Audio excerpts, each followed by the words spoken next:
Hello, everyone, and welcome to a special episode of Dirty Laundry. On today, I am joined by none other than 2014 Netrunner World Champion, Dan Giargenio. Say hi, Dan. What's up? So, today I wanted to focus on ID that really hasn't gotten a ton of focus in the data and destiny experimentation that we've been saying, and Dan expressed interest as well. So today we're going to be focusing on Spark Agency, which is a 4515 that has the special ability that says the first time each turn that you res an advertisement, the runner loses 1 credit. Dan, do you want to speak a little bit about why this identity is interesting to you?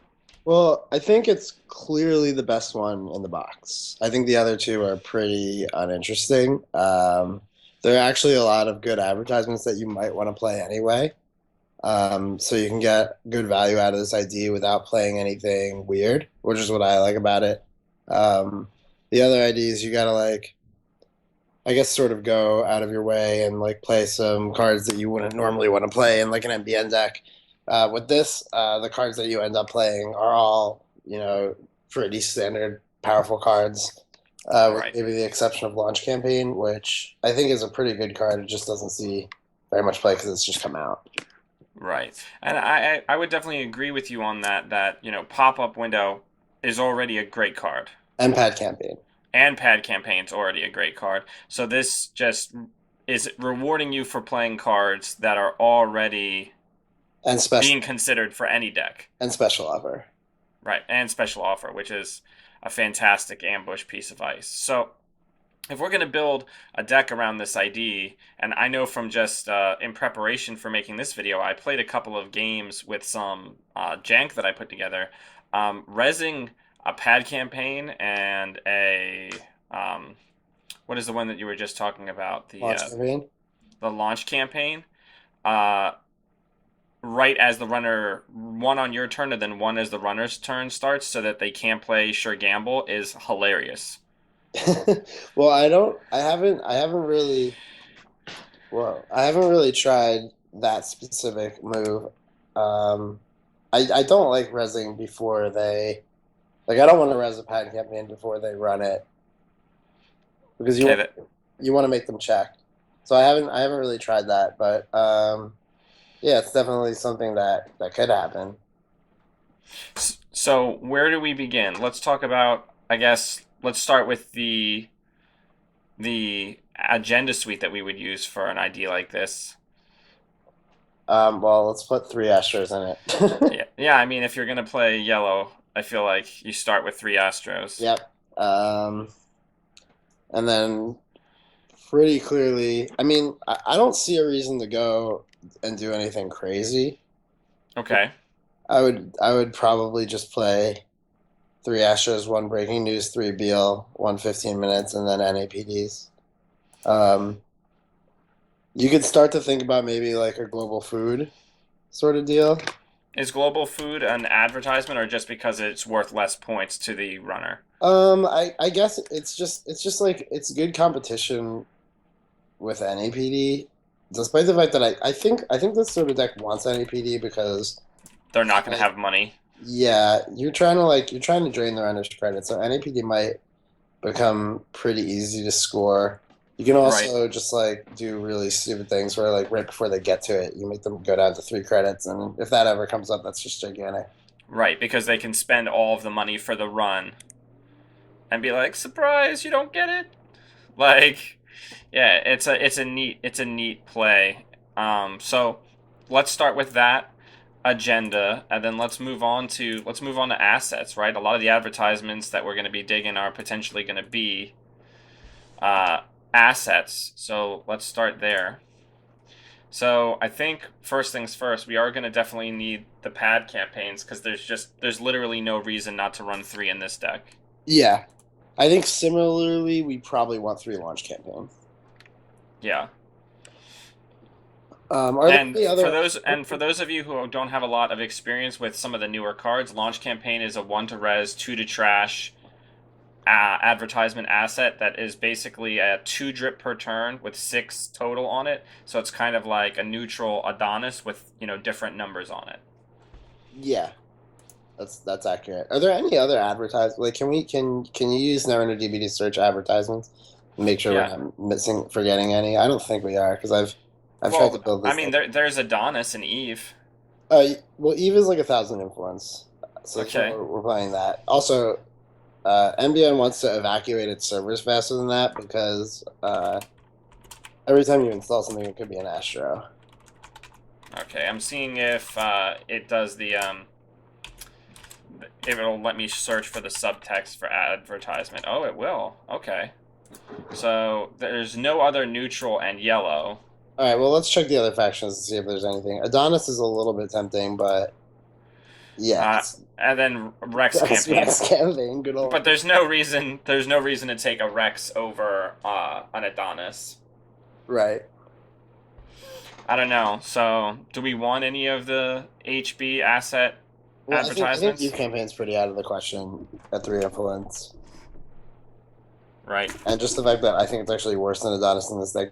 Anyway, I think it basically comes down to if we have extra influence and deck space, we might want Adonis, but we might not. Okay. So, let's just come back to it. All right. So let's go ahead and look at ice. Let's look at some ice that has Well, the. Go ahead. let's do the ice last because there's plenty of other things that we because there's product. Let's get three product placement. That is like literally the best card in this deck. Oh, that's an upgrade, right? Yeah, Yeah. It's the only advertisement.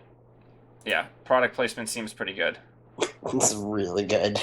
Now, let me ask you but it doesn't count as it being rezzed if they hit it in R&D, but you're still going to get the money from it. Yeah, you're not sad when they hit it in a central server. Right.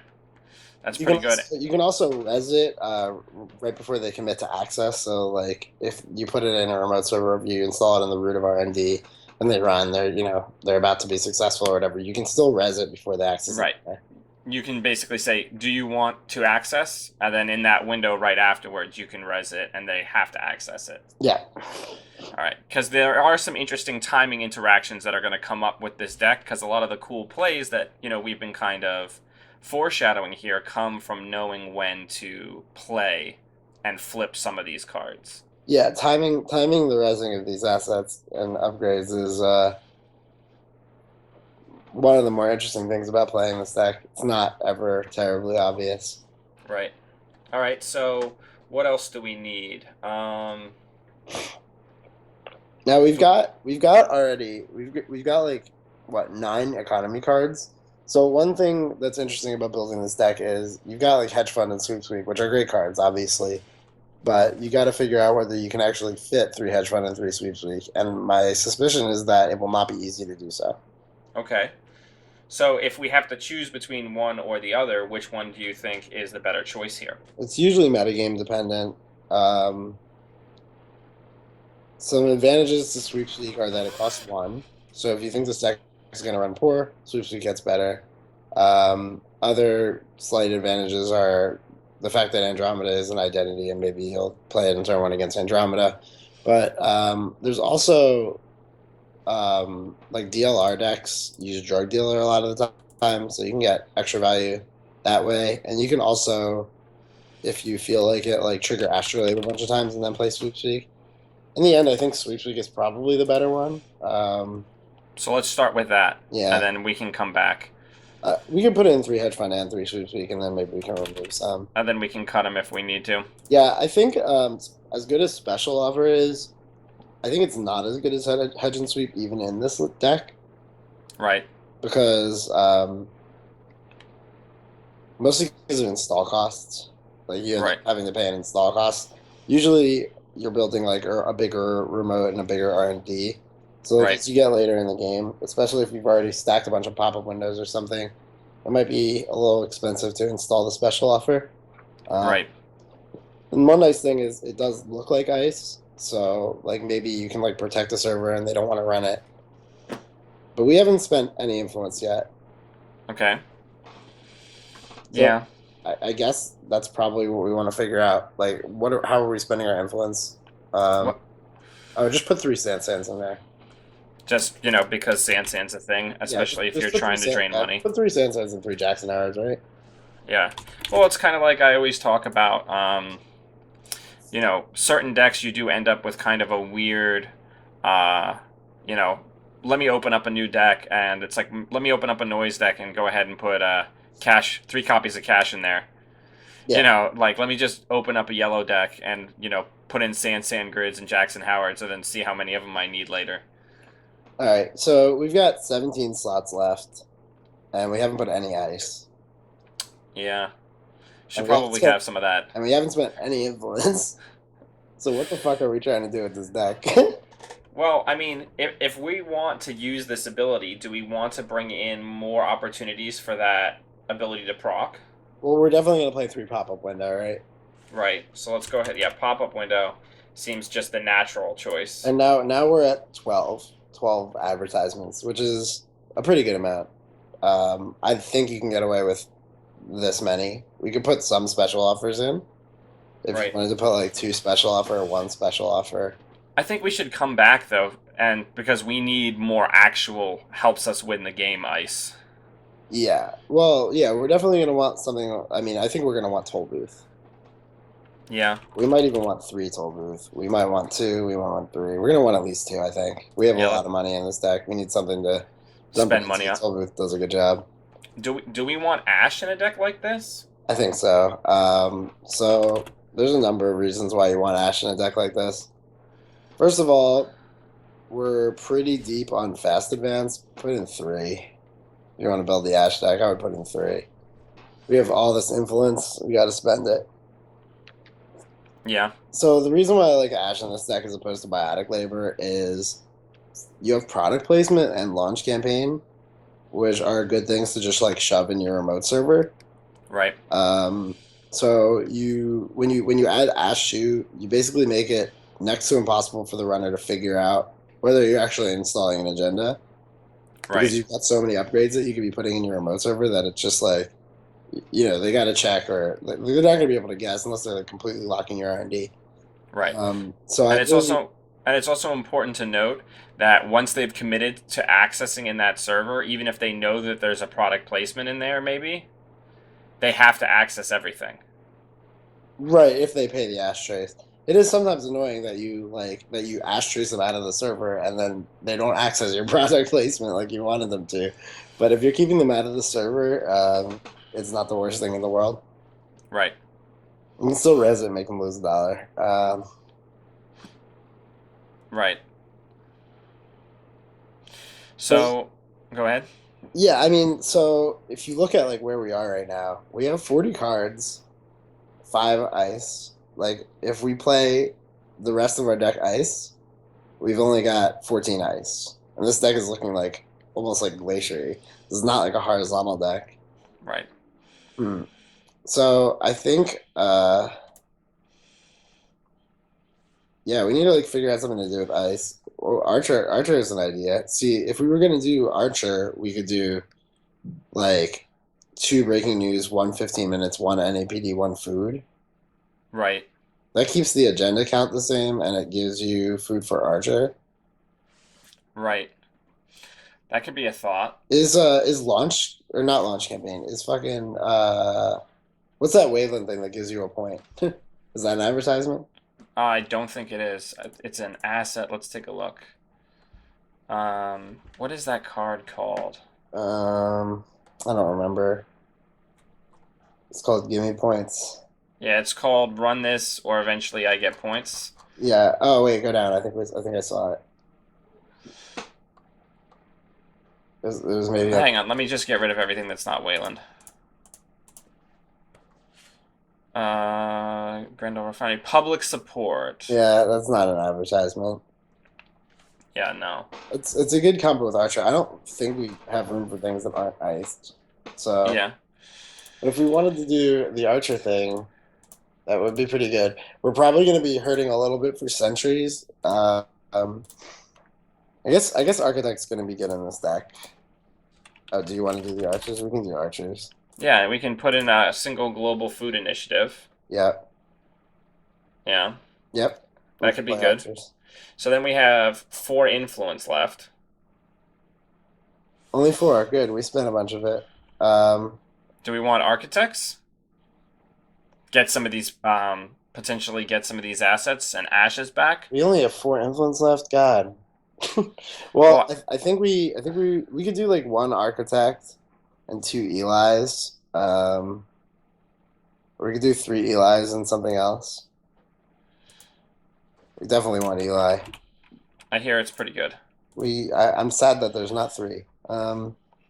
We definitely, I think, want 2 wraparounds. Okay, just for a gear check. Yeah, it's just like too good against Faust not to play. Right. And you can also just like shove things behind it. Like if you go on turn 1, like wrap around and then install anything behind it, some like maybe Kate is gonna have to like make sure that's not an Astro. Do we want? And if what's behind there is like a launch campaign or a product placement, that's pretty sad for them. That's true. Do we want to drop an Ash to free up some influence? I don't know. We only have 2 cards left to put in this deck, so Right. so I don't know. Uh, Yeah. I guess it depends on how badly we want a third Eli, right? I feel like I'd rather drop the architect than drop the Eli, but I'm not sure. Or drop an architect and drop the Ash, but I'm not sure. Okay. So, what other do we want? Any like big chunky things? Well, we can play like Assassin. It's a nice big ice that doesn't give you bad publicity. We can try one of that. Okay. This And is then actually looking like it's like supremely weak to David. right, but there are ways to mitigate that. We could go up and have a third toll booth. Uh, David breaks toll booth. no, but it still has a cost associated with it. Yeah, yeah, yeah. And it's still going to tax them somewhat. Well, I mean, Archer has a lot of subs that David wants to break, so you can probably drain them if you get to Res and Archer. right. And what about an Archangel? That's that's way bad against David. Okay, so what do we put in to mitigate? I don't Hmm. know, an Enigma or something.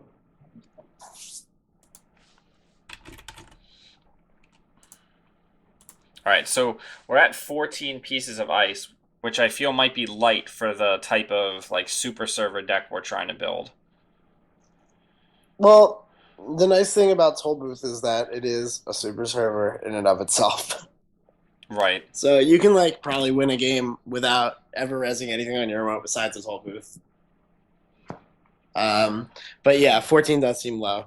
If you the thing is like what do you cut now? Like and this is what I was getting at is now you're looking at like, well, I'm playing 3 pop-up window, 3 launch campaign, 3 pad campaign, 3 product placement, 3 hatch, 3 sweeps. Do we need all this money?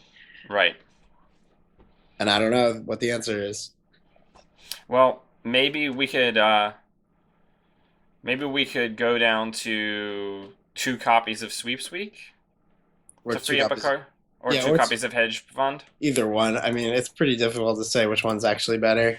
Right. It'll come out in testing, and it'll be probably different It if will not somebody's come out playing this testing. deck. This is the sort of question that you will never ever figure out the answer to ever, no matter how much you play. You'll be like, oh look, sweeps week was better than hedge fund. Oh wait a minute, this sweeps week is only getting me 2 credits. Damn it!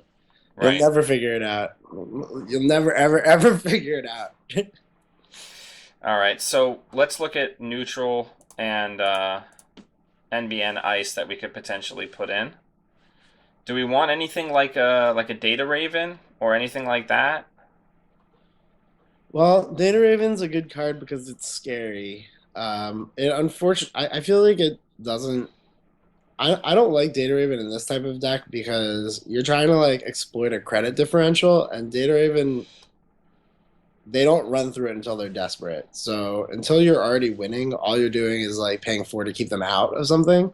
Right. So I don't know if that's what we want to be doing. I'd rather like play something like Turnpike. Like Turnpike might be a good one up in this deck. I'd rather have that than Data Raven because that one you res and They lose a credit every time. well they're gonna feel the pain the first time they run it. Like Data Raven, you pay 4 and they pay nothing, and then they jack out, and then that's the end of that. Um, Right. and then once they figure out that you don't have any tag punishment in your deck, if they're playing Kate or something, they're just going to start running through it and be totally fine. Um, Right. Turnpike, on the other hand, they when you res it for two, and then they've got to either break it or whatever. I mean, they're definitely not paying zero when they hit that. Right. Do we need any more barriers? No, I really dislike playing a lot of barriers in any deck because of Lady being so good. Against Kate, I usually just want to get them to install a Lady and then never res another barrier for the rest of the game. Right. Okay. So So four is a good number. Three, I've been playing three in a lot of decks. Like my HB decks now, just play three Eli and no other barriers usually. right. Eli's fantastic against things that aren't Kate, but against Kate, you want to install and res 0 to 1 barrier for the whole duration of the game usually, unless you like draw all your barriers and you just like go on a Lady tax plan. But that's not like a good plan A unless you got barriers that cost Lady multiple counters. Right. No, that's fair. So what else? So how do we feel about this as it exists right now? Um, it looks serviceable. Um, there's a few there's a few questions like I have like is Architect really worth it? As good as Architect is when they hit it and they can't break it, I'm not like and we have plenty of things to recur with Architect. I just don't I'm not in love with Architect in general because it's everybody plays Mimic and it's cheap to break with Mimic for its cost. Right. It's definitely a good card. Don't get me wrong. It's just that I don't know. Yeah, I mean it's probably worth it. I'm just okay, yeah. So there's Architect. There's the Archers. Like, is the Archer plan actually good? I'm not sure. Does this deck ever want to be forfeiting agenda? I guess maybe.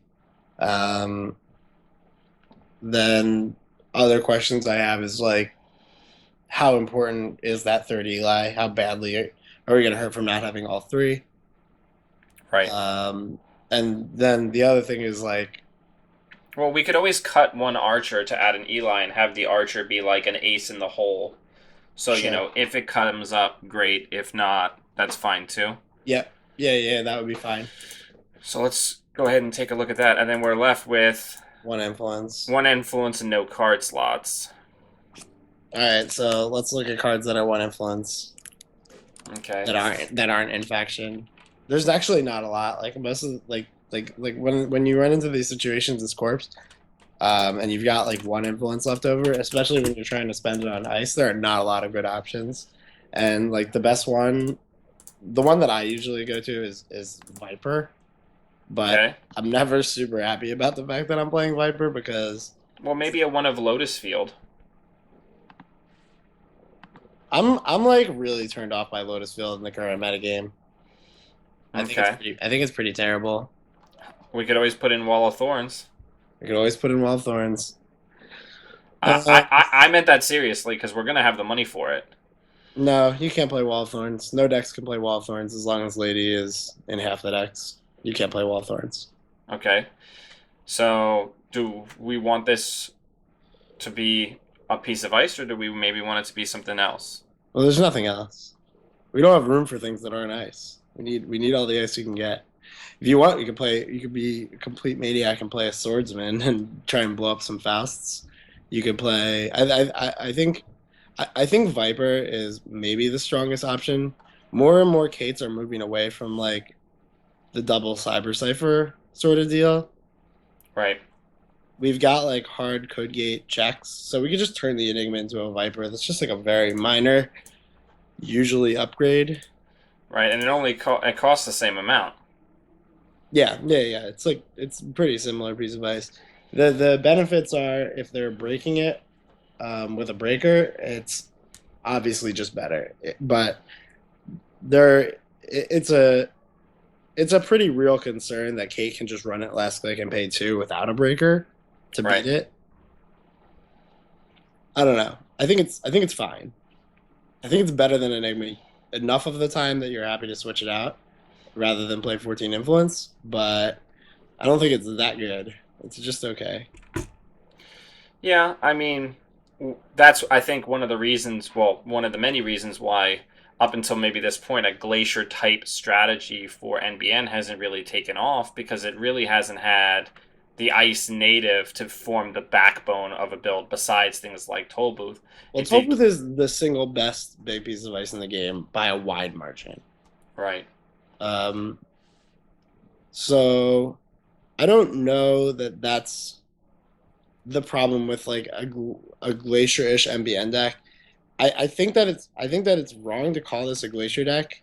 Um, I think that at its heart, it's a never advanced deck. What you do is like you're building a remote server that's taxing to get into, and then you're just installing things in it, and the runner doesn't know whether they're agendas. I have a hard time calling anything a glacier deck that doesn't ever plan on scoring a 3 point agenda. Right. Um, Usually, my sort of definition of glacier is that a glacier deck is trying to score 3 agendas to win the game, Right. and then it's also trying to do it out of a remote server rather than like trick somebody like Mushin a future perfect or something like that. Um, Right. so I don't know if this is really a glacier deck. It's not. It doesn't really make too much of a difference what you call it. So as far as like last kind of tweaks, do we want to cut anything else to make room for another piece of ice, or do you think that we're at a good number with 15? 15 is pretty reasonable. I mean, Because we have Ash, so we don't necessarily need all three Sand grids. Because if we do have that money advantage, we could potentially just protect a agenda with Ash. that's true. You definitely well. So this deck is maybe just weak to Kate because we've got fast advanced tools, but we don't have CVS. So Clot's gonna come out when you're playing against Kate, when you're playing against Noise, and we're gonna have to like do something about it, I guess. And by do something about it, I mean we can't do anything about it, so we're probably just gonna install things on our remote server after that. Right. Uh, So do we maybe just go down one by one Sand grid to add another piece of ice? we could. So let's just look at neutral and NBN again. Um, oh, I'm still on the one cost. Um, hmm, This is not neutral. there we go. All right. We're coming to the ends of the good pieces of ice. This Right. is a deck I look at. I'm like, do I even want? We're up to 5 barriers. That's like too many in my book right now. So we could think about. We could always put in a little engine. I don't hate that. We could try a little engine. Yeah, just as a one of, Yeah, this is. I like this. because then we have also, well, we have a fair bit of diverse strengths also. It's not Right. something I worry about too much because the K decks, despite the fact that they have Atman, especially if you're playing a deck that's not like a ubiquitous metagame deck, Right. they're not gonna know. And so like when you res your Eli, they're not gonna go get Atman on 4. They're gonna get their lady. Right. So it doesn't really. I'll play a deck with like a billion strength 4 ice. I don't really care because the vast majority of the time, your opponent is not going to just install Atman. They're going to use their conventional breakers. Right. I'm more concerned with having high strength ice because it's just generally better than I am Right. And with like, Atman. It's not last year. Last year I would have said, yeah, we got to worry about Atman. But I think right. ever since Architect really appeared, And made getting out Mimic of come it, back. yeah, you Yeah. don't really want to do it. And I think the other thing is also Little Engine fits into what we were discussing before of chewing up David counters. Yeah, that it definitely does a good job of that. One little engine on a remote against Anarch, is pretty huge. Like it's gonna burn basically a whole David, um, 2/3 of it anyway. So like they're not gonna be able to run it more than 2 times in a game, pretty much ever. Right. That's a big Yeah. deal. So I think this is a pretty good start to a Spark Agency deck. Do you have any kind of final thoughts as to how this deck would be played. Yeah, I mean, it's pretty. It's really. It's very dynamic. So it depends on your opponent how you're going to play this deck. I think against a criminal, you're probably going to want to like play a glacier-ish type game where you just want to like throw your agendas back with Jackson Howard, slowly build up economy, shut off security testing, build your remote, and then eventually set up a situation where you have a credit advantage and then like Ash Sansan in the remote, and then you just start scoring. Right. They don't have clot, you don't have to worry about that. So Right. you And also making sure that as quickly as you can, you make a count siphon not worth playing. Or, well, that would actually be pretty tough in this deck when you think about it. I guess that's true. Yeah. You could maybe like res Sansan and Ash. The nice thing is that you've got like Pad Campaign, which is a very good card against Account Siphon because you can spend all your money and then what are they gonna do about it? Like you're just gonna make it back. Right. Um, but yeah, I think this deck would be pretty strong against Criminal. Um, pretty strong. I guess having three Pad campaigns makes security testing hard to turn off though. Yeah. I mean, but any deck that runs unprotected assets is always going to have that problem. I think this would be better than Astrobiotics against Kate by a little bit, Okay. but Can you not by a explain lot. why you feel that? Yeah, because you have Ash instead of Biotic Labor. Right. Biotic 'Cause- Labor is just a complete waste of four influence against Kate most of the time. Um, because of Clot, you're not gonna want to commit to trying to Biotic Labor out an agenda. Right. As soon as they have access to Clot, like it pretty much makes Biotic Labor dead, unless you have a CVS sitting in play that they didn't run. Right. All right.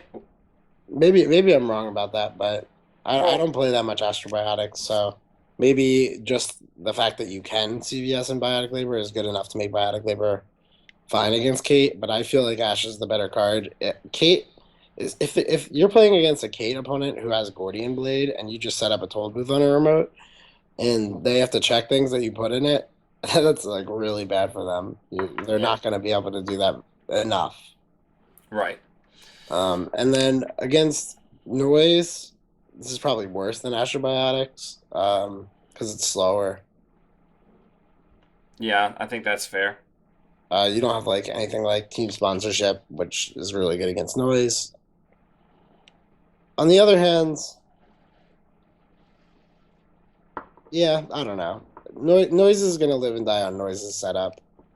So you're probably going to beat Noise on their mediocre draws. I don't know about what would happen if Noise got a good draw. Maybe Little Engine's enough to carry you.